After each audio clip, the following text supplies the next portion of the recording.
Narito ang latest update natin sa paborito niyong tambalang Francine Diaz at Seth Fedelin.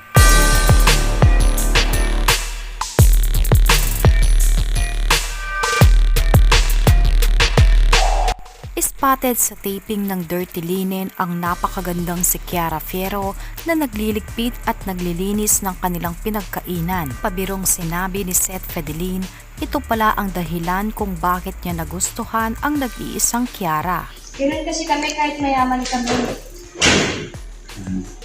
Kaya gustuhan ni Migo yan. Kasi may siya magandang side na si Migo na yung nakakita. Ganun. Si Migo yan? Wala ng tissue. Kuha ko. Ganda. Ganda.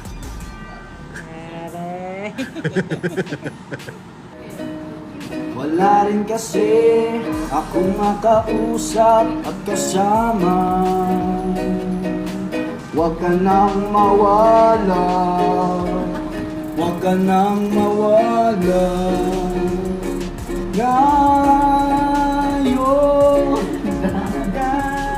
Ngayon dahil kita sa may bahay, di tayo mag-aaway.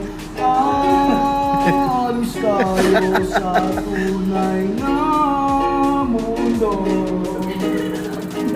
Sabi na ikaw,